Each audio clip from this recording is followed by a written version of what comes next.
ಯಾರು ತೀರ್ಸೋಕ್ಕಾಗಲ್ಲ. ನೀನೇ ಆಗಲಿ ನಾವೇ ಆಗಲಿ ಯಾರು ತೀರ್ಸೋಕ್ಕಾಗಲ್ಲ. ಯಾಕೆ ಹೇಳಿ? ಅವ್ರ ಹೊಟ್ಟೆಯಲ್ಲಿ ನೀವು ಹುಟ್ಟಿದಿರ, ನಿಮ್ಮ ಹೊಟ್ಟೆಯಲ್ಲೇ ಹುಟ್ಟಕ್ಕಾಗಲ್ಲ. ಸಾಧ್ಯನಾ ಅದು? 100 ವರ್ಷ ಅಲ್ಲ, 1000 ವರ್ಷ ಆದ್ರೂ ನಾವು ತಾಯಿಗೆ ಅಂಥ ಮಹತ್ವ ಇದೆ. ಈಗ ಅತಿ ಹೆಚ್ಚು ಓದಿದವರೇ ಅನಾಥಾಶ್ರಮಕ್ಕೆ ತಂದೆ ತಾಯಿಗೆ ಕಳಿಸ್ತಾ ಇರೋದು. ಹೌದಾ? ತಿಳ್ಕೊಂಡಿದ್ದೀರಾ? ನೀವು ಮುಂದೆ ಡಾಕ್ಟರ್ ಆಗ್ತೀರಾ, ಇಂಜಿನಿಯರ್ ಆಗ್ತೀರಾ, ಏನೇನೋ ಆಗ್ತೀರಾ, IAS KS ಮಾಡಿ ಎಲ್ಲ ಮಾಡ್ತೀರಾ. ದಯವಿಟ್ಟು ತಂದೆ ತಾಯಿ ಮಾತ್ರ ಕೈ ಬಿಡಬೇಕು.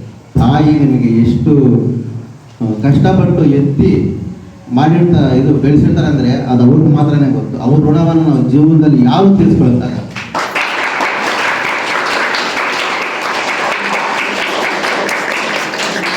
ಮಕ್ಕಳೇ, ನೀವು ಸತ್ಯವಾದ ಮಾತು ಹೇಳ್ತಾ ಇರೋದು, ನೀನು ಏನು IAS ಆಗು, KS ಆಗು, DC ಆಗು, ತಹಶೀಲ್ದಾರ್ ಆಗು, ಇಲ್ಲ ಸಬ್ ಇನ್ಸ್ಪೆಕ್ಟರ್ ಆಗು, ಏನೇ ಆಗು, ಏನೇ ಆದ್ರೂ ನಿಮ್ಮ ಜೊತೆ ನಿಮ್ಮ ತಾಯಿಯನ್ನು ಇಟ್ಕೊಂಡಿರ್ಬೇಕು. ಇವತ್ತು ಅತಿ ಹೆಚ್ಚು ಬುದ್ಧಿವಂತರೇ ತಂದೆ ತಾಯಿನ ಅನಾಥಾಶ್ರಮ ಕಳಿಸ್ತಾರೆ. ಆ ಕೆಲಸ ನೀವು ಯಾರು ಮಾಡಬೇಡಿ. ಇಲ್ಲಿರೋರೆಲ್ಲರೂ ಮುಂದೆ ದೊಡ್ಡ ಉದ್ಯೋಗಸ್ಥರಾಗ್ತೀರಾ, ದೊಡ್ಡ ಇದಕ್ಕೆ ಹೋಗ್ತೀರಾ, ನೀವು ದೊಡ್ಡ ಪೊಸಿಷನ್ಗೆ ಹೋಗ್ತೀರಾ. ಯಾಕಂದರೆ ಇಲ್ಲಿರೋರು ಯಾರು ಫೇಲ್ ಇಲ್ಲ ಪಾಸ್ ಆಗೋರೆ. ಮುಂದೆ ಒಂದು ಏಮ್ ಇಟ್ಕೊಂಡಿರ್ತೀರ, ಅದ್ರ ಜೊತೆಗೆ ನಿಮ್ಮ ತಂದೆ ತಾಯಿಯನ್ನು ಜೊತೆಗೆ ಇಟ್ಕೊಳ್ಳಿ ಅಂತ ಹೇಳ್ಬಿಟ್ಟು ನಾನು ಈ ಸಭೆಯಲ್ಲಿ ಹೇಳ್ತೇನೆ. ಯಾಕಂದರೆ ನೀವು ಹುಟ್ಟಬೇಕಾದ್ರೆ 9 ತಿಂಗಳು ಇಷ್ಟು ಕಷ್ಟಪಟ್ಟಿರ್ತಾರೆ, 5 ವರ್ಷ ಅಷ್ಟೇ ಕಷ್ಟಪಟ್ಟಿರ್ತಾರೆ. ಅರ್ಥ ಆಯ್ತಾ? ನೀವೇನೆಲ್ಲ ಗಲೀಜು ಮಾಡ್ತೀರಾ, ನಿಮ್ಮದು ನೋಡಿ ನಿಮಗೆ ಅಸಹ್ಯ ಆಗುತ್ತೆ. ಆದರೆ ನಿಮ್ಮ ತಾಯಿ 5 ವರ್ಷ ನಿಮ್ಮನ್ನು ಬೇಜಾರು ಮಾಡ್ಕೊಳ್ಳದೆ ಕ್ಲೀನ್ ಮಾಡಿ ನಿಮ್ಮನ್ನು ಸಾಕೊಂಡು ಈ ವಯಸ್ಸು ಇರುತ್ತೆ. ಫಸ್ಟು ನಡಕ ಕಳಿಸೋದು ನಿಮ್ಮ ತಾಯಿ. ಹೌದಾ? ಅಕ್ಷರ ಕಲಿಸೋದು ನಿಮ್ಮ ತಾಯಿ.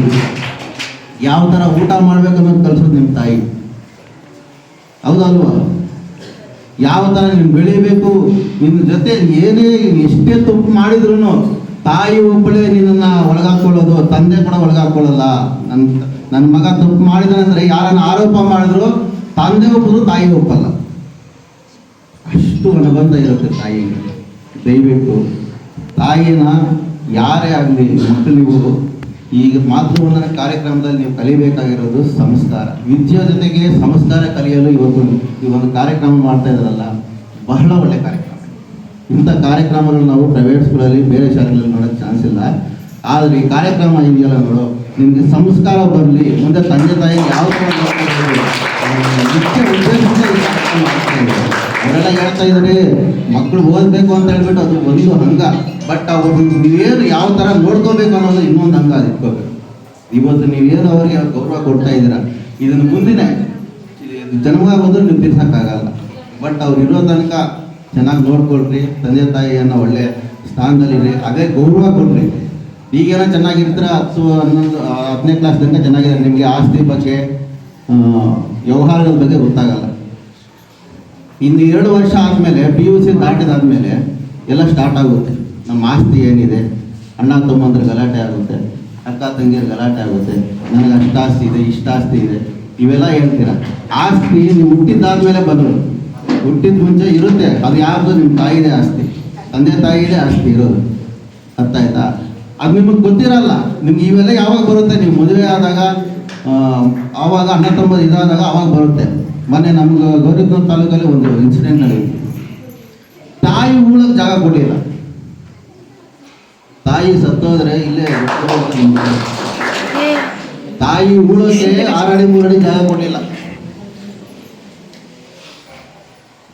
ಆವಾಗ ನಮ್ಮ ಗೌರಿಬಿದನೂರು ತಹಶೀಲ್ದಾರ್ ಮಹೇಶ್ ಪತ್ರಿ ಅವರು ಹೋಗಿ ನಿಂತ್ಕೊಂಡು ಸಂಸ್ಕಾರ ಮಾಡಿಸಿದ್ದಾರೆ. ದಯವಿಟ್ಟು ನೀವು ಓದಿ ಬುದ್ಧಿವಂತರಾಗೋದ್ರ ಜೊತೆಗೆ ಈ ಸಂಸ್ಕಾರವನ್ನು ಬೆಳೆಸ್ಕೊಂಡು ತಂದೆ ತಾಯಿಗೆ ಅಷ್ಟೇ ಗೌರವ ಕೊಡಬೇಕು. ಅದನ್ನು ಉಳಿಸ್ಕೊಂಡು ಹೋದ್ರೇ ನಿಮ್ಮ ಜೀವನ ಪಾವನ ಆಗೋದು. ಆಸ್ತಿ ಅಂತಸ್ತು ನಿಮ್ಮಿಂದ ಯಾವುದೂ ಬರಲ್ಲ. ಅವ್ರು ಕೊಟ್ಟ ಆಸ್ತಿ ನಿಮ್ಗೆ ಎಷ್ಟೇ ಇವಾಗ ಜಾಬ್ಗಳಾಗಿ ಎಷ್ಟೇ ಕೋಟಿ ಸಂಪಾದನೆ ಮಾಡಿದ್ರು ಅದೆಲ್ಲ ಇವ್ರು ಕೊಟ್ಟ ಭಿಕ್ಷೆನೇ, ನಿಮ್ಮ ತಂದೆ ತಾಯಿ ಕೊಟ್ಟ ಭಿಕ್ಷೆನೇ. ಅವ್ರು ನಿಮ್ಮನ್ನು ಉಳಿಸಿದ್ದಕ್ಕೆ ನೀವು ಅದನ್ನು ಸಂಪಾದನೆ ಮಾಡೋಕ್ಕಾಯ್ತು. ಅದೇ ಇಲ್ಲ, ಅವ್ರು ಉಳಿಸ್ಲೇ ಇಲ್ಲ ಅಂದರೆ ನೀವೇನು ಸಂಪಾದನೆ ಮಾಡೋಕ್ಕಾಗಲ್ಲ, ಉಳಿಸ್ಕೊಳ್ಳೋಕ್ಕೂ ಆಗಲ್ಲ, ಜೀವನ ಬೆಳೆಸ್ಕೊಳ್ಳೋಕ್ಕೂ ಆಗಲ್ಲ. ಫಸ್ಟು ತಂದೆ ತಾಯಿ ಗೌರವ ಕೊಡಿ, ಆಮೇಲೆ ಆಸ್ತಿ ಅಂತಸ್ತು ಅವಕ್ಕೆ ವ್ಯಾಲ್ಯೂ ಕೊಡಿ. ದಯವಿಟ್ಟು ನನ್ನ ಮಾತಲ್ಲಿ ಯಾರನ್ನ ಹೇಳಿದ್ರೆ ಬೇಜಾರಾಗಿದೆ ಕ್ಷಮಿಸ್ಬೇಡಿ.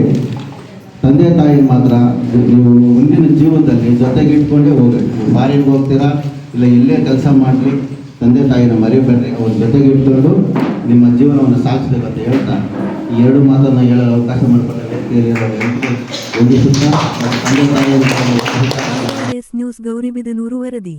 ಗೌರಿಬಿದನೂರು ನಗರದ ಇಡುಗೂರು ರಸ್ತೆಯ ಆದರ್ಶ ಶಾಲೆಯಲ್ಲಿ ವಿನೂತನ ಕಾರ್ಯಕ್ರಮ ಮಾತೃ ವಂದನಾ ಕಾರ್ಯಕ್ರಮವನ್ನು ಮುಖ್ಯೋಪಾಧ್ಯಾಯರಾದ ಗೋಪಿರವರು ಆಯೋಜಿಸಿ ತಾಯಿಯರ ಗೌರವ ಮತ್ತು ತಮ್ಮ ಜೀವನದಲ್ಲಿ ತಂದೆ ತಾಯಿಯ ಪಾತ್ರವೇನು ಎಂಬುದನ್ನು ಅರಿವು ಮೂಡಿಸುವುದರ ಮುಖಾಂತರ ಮಕ್ಕಳಲ್ಲಿ ಶಿಕ್ಷಣದ ಜೊತೆಗೆ ಸಂಸ್ಕೃತಿಯನ್ನು ಮಕ್ಕಳಿಗೆ ತಿಳಿಸುವಲ್ಲಿ ಈ ಕಾರ್ಯಕ್ರಮ ಬಹಳ ಪ್ರಾಮುಖ್ಯತೆಯನ್ನು ಪಡೆದಿದೆ. ಈ ಕಾರ್ಯಕ್ರಮದಲ್ಲಿ ಎಸ್ಡಿಎಂಸಿ ಅಧ್ಯಕ್ಷರಾದ ಜನಾರ್ದನ್ ರೆಡ್ಡಿ, ಡಾಕ್ಟರ್ ಆದಿ ಮೂರ್ತಿ ರೆಡ್ಡಿ, ಸುರೇಶ್ ಬಾಬು, ಶಿಕ್ಷಕರಾದ ಲಲಿತಾ, ಸವಿತಾ, ಮುಖ್ಯೋಪಾಧ್ಯಾಯರಾದ ಗೋಪಿ, ಆವಲಮೂರ್ತಿ, ಶೋಭಾ, ಮಮತಾ ಮತ್ತು ಎಲ್ಲ ತಾಯಂದಿರು, ವಿದ್ಯಾರ್ಥಿಗಳು ಉಪಸ್ಥಿತರಿದ್ದರು.